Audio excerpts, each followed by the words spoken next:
सभी का स्वागत करती हूँ। आज हमारी चर्चा का विषय है आगत ध्वनियाँ। आगत माने होता है जो कहीं से आई हुई हो। आगत माने आई हुई ध्वनियाँ। जैसा कि आप जानते हैं कि हिंदी एक ऐसी भाषा है जिसने दूसरी भाषा के शब्दों को भी अपने में मिला लिया है, अपने शब्द भंडार में मिला लिया है। जैसे अंग्रेज़ी, उर्दू, पुर्तगाली आदि अनेक प्रकार की ऐसी भाषाएं हैं जिनके शब्दों को हिंदी ने अपने आप में मिला लिया है तथा उनका प्रयोग पुस्तकों में मानक रूप में किया जाता है जैसे वे हिंदी के ही शब्द हों, किंतु वास्तव में वे आगत शब्द होते हैं, बाहर की भाषाओं से आए हुए शब्द होते हैं। आगत ध्वनियों में मुख्य रूप से आज हम चर्चा करेंगे अंग्रेजी ध्वनियाँ और उर्दू ध्वनियाँ। अंग्रेजी ध्वनियाँ, अंग्रेजी के बहुत सारे शब्द ऐसे होते हैं जो हिंदी में ले लिए जाते हैं और पुस्तकों में बिल्कुल वैसे ही लिख दिए जाते हैं। जैसा आप देखेंगे कि आपको पता है कि विद्यालय शब्द का प्रयोग किया जाता है हिंदी में स्कूल के लिए, लेकिन फिर भी आप किताबों में देखेंगे कई बार स्कूल लिख दिया जाता है, कॉलेज लिख दिया जाता है, कार्यालय न लिखकर ऑफिस लिख दिया जाता है। इस प्रकार के अनेक शब्द आप देखेंगे जो हिंदी में हिंदी की ही तरह प्रयुक्त होते हैं, किंतु वास्तव में वे अंग्रेजी के शब्द होते हैं। उसमें जब औ की ध्वनि होती है, जैसे कॉफ़ी, ऑफिस, कॉलेज, हॉल और मॉल, इस तरह के शब्द जिनमें औ की ध्वनियाँ होती हैं, उनमें हम लिखते हैं अर्धचंद्राकार। ये देखिए, ये पूर्ण चंद्र है, पूर्णिमा का चांद जो पूर्ण चंद्र, और यदि हम इसको आधा कर देंगे तो ये हो जाएगा अर्धचंद्र। तो अर्धचंद्राकार, अभी ये काफ़ी है, अगर इसमें का के ऊपर मैं अर्धचंद्राकार लगा दूंगी तो ये हो जाएगा coffee, office, college, hall, mall. ये कुछ ऐसे शब्द हैं अंग्रेजी के जिन्हें हिंदी की पुस्तकों में प्रयुक्त किया जाता है हिंदी की ही तरह। हिंदी में भी एक औ है। जब आप वर्णमाला पढ़ते हैं तो आप पढ़ते हैं औ से औरत, हम पढ़ते हैं ना औरत, लेकिन जब हम हिंदी की पुस्तकों में कॉफ़ी लिखते हैं तो हम इस प्रकार नहीं लिखते। ये गलत प्रयोग है। इसका कारण क्या है? इसका कारण यह है कि औ हिंदी वर्णमाला का वर्ण है और कॉफ़ी अंग्रेजी शब्द है, इसलिए अंग्रेजी शब्दों के औ लिखते समय हम हिंदी का औ से औरत प्रयुक्त न कर औ यानी कि अर्धचंद्राकार बनाते हैं, क्योंकि यह अंग्रेजी का शब्द है। तो इसके लिए हमने निश्चित कर लिया है कि जब हिंदी के शब्दों में औ की ध्वनि बनाएंगे तो हम औ की मात्रा का प्रयोग करेंगे। जैसे अगर हमें लिखना है कौन, तब हम अर्धचंद्राकार नहीं लिखते। कौन क्योंकि हिंदी का शब्द है, तब हम औ की मात्रा डालते हैं और लिखते हैं कौन। लेकिन office, college, hall, mall, coffee इत्यादि अंग्रेजी के शब्द होने के कारण इसमें हम औ की मात्रा नहीं डालते, इसमें हम हमेशा अर्धचंद्राकार लिखते हैं। तो यह नियम हमें अब हमेशा याद रखना है। अब हम आगे बढ़ते हैं नुक्ते की तरफ।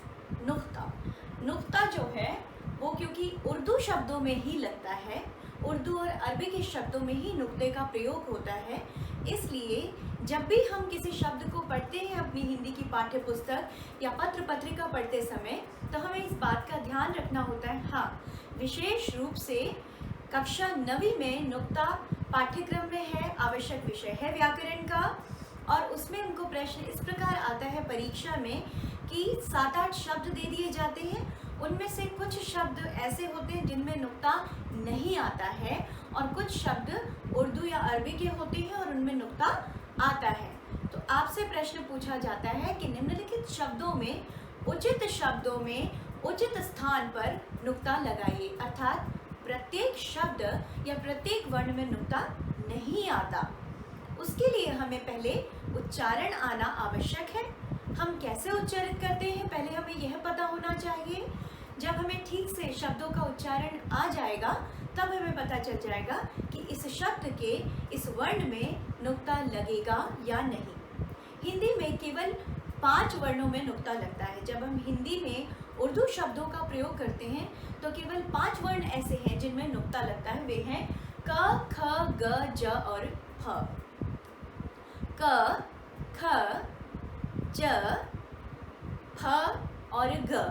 अब आप ध्यान से सुनिए, जब मैं क कहती हूँ तब उसमें नुक्ता नहीं होता है, और जब मैं उसमें नुक्ता लगा देती हूँ, जैसे क के नीचे मैंने नुक्ता लगा दिया, अब मैं उसे क नहीं कहूँगी, अब मैं उसे कहूँगी क। क और थोड़ा सा गले के अंदर से आप बोलिए, हलक से बोलते हैं ना, उसे उर्दू में बोलते हैं हलक, तो उससे आप बोलिए क, क, क, क, क। दोनों में फर्क है। उसके बाद ख, लेकिन जब आप इसके नीचे नुक्ता लगा देंगे तब आप इसे ख नहीं कहेंगे, तब आप इसे कहेंगे ख। ख और नुक्ते के साथ ख। ग, ग में नुक्ता लगाकर हम इसे ग नहीं कहेंगे, हम इसे कहेंगे ग।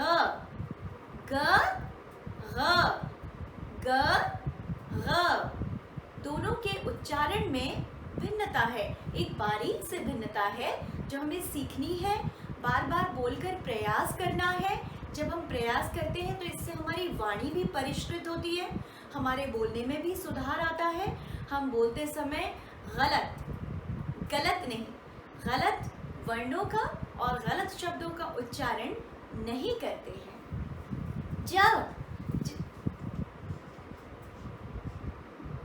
और नुक्ता लगाने के बाद ज, नुक्ता लगाने के बाद ज। फ और नुक्ता लगाने के बाद फ, फ। बोलते समय आपके दोनों ओंठ आपस में टकराते हैं, फ। लेकिन फ बोलते समय आपके ऊपर वाले दांत नीचे वाले ओंठ पर टकराते हैं, फ। दोनों ओंठ आपस में नहीं टकराते। आप बोलने का प्रयास कीजिए, अवश्य सीख जाएंगे। कुछ मैंने उर्दू के शब्द लिखे हैं, जैसे मैं आपको अंतर बताऊंगी कि नुक्ता भर न लगाने से किस प्रकार बड़ा अंतर आ जाता है अर्थ में। ये है किस्म, किस्म था लिखा हुआ मैंने, किस्म। दूसरा मैंने लिखा है खाना। खाना माने होता है भोजन। खाना हिंदी का शब्द है जिसका अर्थ है भोजन, लेकिन जब आप उसमें नुक्ता लगा देते हैं ऐसे, तब वह बन जाता है खाना। खाना नहीं, अब खाना माने भोजन और खाना माने शेल्फ। अलमारी में खाने होते हैं ना बहुत सारे, जिसमें हम अपने सामान रखते हैं, तो वो सामान रखने के खाने नहीं होते, खाने होते हैं। उसके बाद है बाग। बाग माने होता है लगाम। घोड़े की जो बागडोर होती है, जो लगाम होती है, रास जिसे पकड़ता है घुड़सवार, उसे हम कहते हैं बाग। और जब उसमें नुक्ता आ जाता है तो वह हो जाता है बाग। और बाग माने होता है बगीचा, फुलवारी, बाग। जरा, अभी मैंने लिखा है जरा। हिंदी का शब्द है जरा, जिसका अर्थ होता है बुढ़ापा। जरा माने बुढ़ापा, और इस पे नुक्ता लगाते ही हो गया है जरा। जरा माने थोड़ा सा, मुझे जरा सा खाना देना। जरा, कहाँ जरा और कहाँ जरा। अब मैंने लिखा है फन। फन माने होता है सांप का फन, सांप का फन, वह है फन। और जब हम इसमें नुक्ता लगा देते हैं तो यह फन नहीं रह जाता, यह हो जाता है फन। फन माने होता है हुनर, कला, टैलेंट। तो आप देख रहे हैं सिर्फ नुक्ता लगाने भर से किस प्रकार शब्दों के अर्थ में विराट परिवर्तन आ जाता है, एक गहरा परिवर्तन आ जाता है, एक बहुत बड़ा परिवर्तन आ जाता है। इसलिए नुक्ता देखने में छोटा सा है लेकिन बड़े गंभीर अर्थों का परिवर्तन कर देता है। इसलिए हमें परीक्षा में पूरे अंक लाने के लिए और अपनी वाणी सुधारने के लिए और अपनी वर्तनी सुधारने के लिए नुक्ते का सही प्रयोग आना बहुत आवश्यक है। इसके लिए अर्धचंद्राकार के लिए मैंने अभ्यास कार्य नहीं दिया है, सिर्फ इसलिए क्योंकि इसका नियम मुझे ऐसा लगता है आप भली भांति समझ गए कि अ की ध्वनि आती है तो आप अर्धचंद्राकार लगाते हैं, और अ की ध्वनि भी किन में? अंग्रेजी के शब्दों में, हिंदी के शब्दों में नहीं। कौन, औरत, इस तरह के शब्दों में नहीं। बॉल, कॉफी, हॉल, चौल, इस प्रकार के शब्दों में आप जो है अ का प्रयोग करते हैं, अर्धचंद्राकार का प्रयोग करते हैं। तो मेरे हिसाब से यह समझना बहुत सरल है कि हिंदी की अ की ध्वनियों में अ की मात्रा और अंग्रेजी की अ की ध्वनियों में अर्धचंद्राकार लगता है। आप शब्द को पढ़ने से ही समझ जाएंगे कि यह अंग्रेजी से हिंदी में आए हैं, आगत शब्द हैं या हिंदी के ही शब्द हैं। इसलिए नुक्ते के लिए मैंने यहाँ अभ्यास कार्य हेतु बहुत सारे शब्द लिखे हुए हैं, और जिन शब्दों का अर्थ थोड़ा कठिन होगा उनके अर्थ भी मैं आपको समझाती जाऊंगी साथ साथ, जिसमें से कि क, ख और ग के लिए मैंने बहुत कम शब्द लिखे, इसलिए क्योंकि जब आप आवश्यक परीक्षा देते हैं कक्षा 9वीं की तो मुख्य रूप से आपसे ज और फ यानी कि ज और फ के संबंध में ही पूछा जाता है। पहले आपको बोलकर देखना है, शब्द बोलकर देख लीजिए कि नतीजा होता है या नतीजा होता है। नतीजा नहीं होता है, नतीजा होता है, इसलिए इसमें कोई नुक्ता नहीं लगेगा। भतीजा या भतीजा, भतीजा, इसलिए यहाँ पर भी नुक्ता नहीं लगेगा। नाज या नाज, गर्व, मुझे तुम पर नाज है या नाज है, नाज, यहाँ पर ज पर नुक्ता लगेगा और ये ज हो जाएगा। हर्फ या हर्फ, हर्फ कहते हैं, हर्फ यानी कि होता है अक्षर, जिसे हम हिंदी में कहते हैं अक्षर, अंग्रेजी में कहते हैं अल्फाबेट, उसे हम उर्दू में कहते हैं हर्फ। जब हम फारसी लिखते हैं हर्फ। फालतू या फालतू, फालतू। फांसी या फांसी, फांसी। फॉरेन या फॉरेन, फॉरेन। फल या फल, बहुत लोग फल कहते हैं, फल नहीं होता है, यह शुद्ध हिंदी का शब्द है, उर्दू का शब्द नहीं है, यह फल होता है, फल नहीं होता, इसलिए इस पर नुक्ता नहीं लगेगा। फूल या फूल, बहुत सारे बच्चे और बहुत सारे लोग फ्लावर को फूल कहते हैं, फ्लावर का अर्थ फूल होता है, फूल नहीं होता, फूल होता है अंग्रेजी का FOOL, फूल, वह नहीं है, यह है फूल यानी कि पुष्प, फ्लावर। तो यहाँ पर भी कोई नुक्ता नहीं लगेगा। अभी बीच में मैं बता दूं, कक्षा 9वीं में सियाराम शरण गुप्त की कविता है एक फूल की चाह। तो कई बार बच्चे पढ़ते समय एक फूल की चाह कहते हैं, बिल्कुल गलत प्रयोग है, एक फूल की चाह नहीं कहा जाता, एक फूल की चाह कहते हैं, फूल। फिदा या फिदा, फिदा। सफर या सफर, सफर, नुक्ता लगेगा।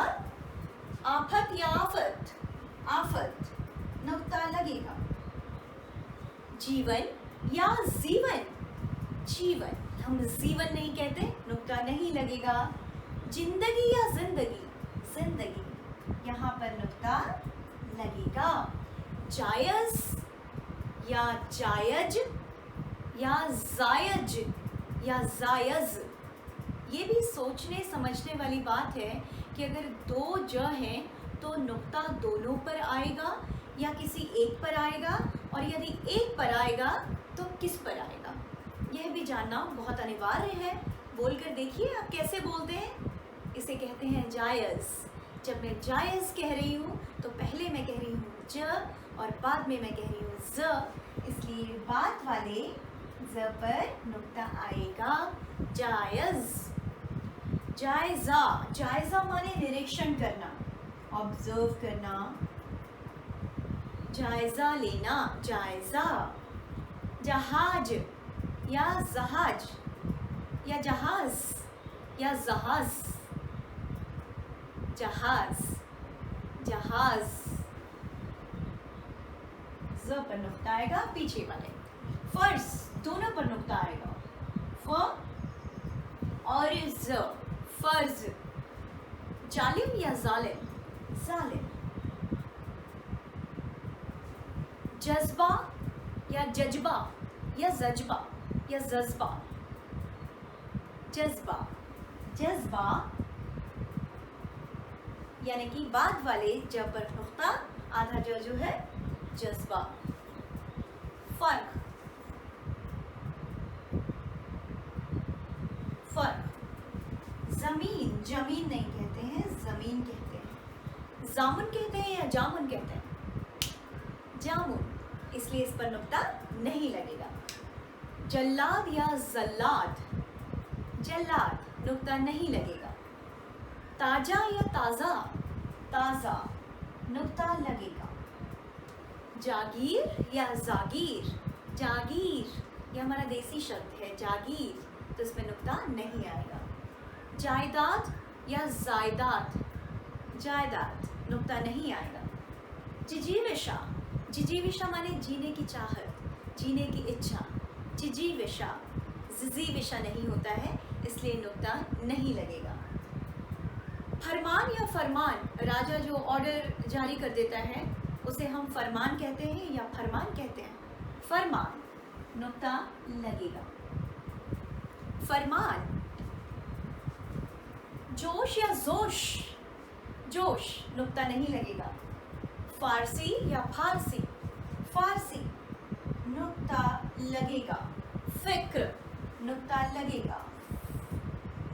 फिर या फिर, फिर, फिर नहीं होता है, फिर होता है, फिर से कहिए, तो यहाँ पर नुक्ता नहीं लगेगा।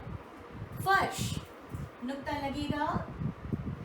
फरिश्ता, नुक्ता लगेगा। कर्ज, कर्ज में क पर भी नुक्ता लगता है, कर्ज में, और ज, कर्ज। जलेबी या जलेबी, जलेबी, नुक्ता नहीं लगेगा। बाजार, नुक्ता लगेगा। और जान नहीं कहते हैं, जान कहते हैं, इसलिए नुक्ता नहीं लगेगा। खिदमत, अब हम आए क, जिसे उर्दू में क, ख जिसे नुक्ते के साथ ख, और ग जिसे नुक्ते के साथ ग कहा जाता है। ऊपर कुछ शब्द लिखे हैं, कुछ एक आध मैंने नीचे लिख दिए हैं ताकि एक बार और आप अच्छे से समझ जाएं। ख, खिदमत या खिदमत, खिदमत नहीं कहते, खिदमत कहते हैं, खिदमत। किस्मत या किस्मत, किस्मत नहीं कहते, किस्मत कहते हैं, तो नुक्ता लगेगा और आप कहेंगे किस्मत। गबन या गबन, गबन, गबन माने होता है घोटाला, गबन कर दिया, घोटाला। खुराक, खुराक, खुराक नहीं, खुराक। खतरा या खतरा, खतरा। गैर या गैर, गैर, उर्दू का शब्द है गैर, नुक्ता लगेगा। गर्म या गर्म, गर्म नहीं होता, गर्म होता है, नुक्ता नहीं लगेगा। नाक नहीं होता, नाक होता है, नुक्ता नहीं लगेगा। और खीर नहीं होता, खीर होता है, हमारा देसी शब्द है खीर, तो नुक्ता नहीं लगेगा। इस प्रकार मुझे ऐसा लगता है कि इतने सारे शब्दों का अभ्यास करने के बाद हमें ये भली भांति समझ में आ जाएगा कि नुक्ता किन शब्दों में या किन वर्णों में किस स्थान पर लगना चाहिए और किस में नहीं लगना चाहिए। तो आशा है कि इस वीडियो को देखने के बाद आपके बोलने में भी, आपकी वाणी में, आपकी भाषा में परिष्कार तो होगा ही, आपके लिखने में भी परिष्कार होगा। आप बिल्कुल सही शब्द लिख पाएंगे और परीक्षा में गलत स्थान पर गलत शब्द में नुक्ता नहीं लगाएंगे, गलत वर्ण पर नुक्ता नहीं लगाएंगे। यदि आपको मेरी यह वीडियो अच्छी लगी हो तो कृपया इसे लाइक तथा शेयर करना ना भूलें और टिप्पणी बक्सा यानी कि कमेंट बॉक्स में लिखकर मुझे अवश्य बताएं कि आपको यह वीडियो कैसी लगी। इसके अतिरिक्त यदि आपके अर्धचंद्राकार तथा नुक्ता संबंधी कुछ अन्य प्रश्न हो तो आप अपने प्रश्न मुझसे अवश्य पूछ सकते हैं। मैं आपके प्रश्नों के उत्तर जरूर दूंगी। हिंदी की इसी प्रकार की अन्य ज्ञानवर्धक वीडियोस के साथ मैं आप सभी के समक्ष पुनः उपस्थित होंगी। तब तक के लिए नमस्कार।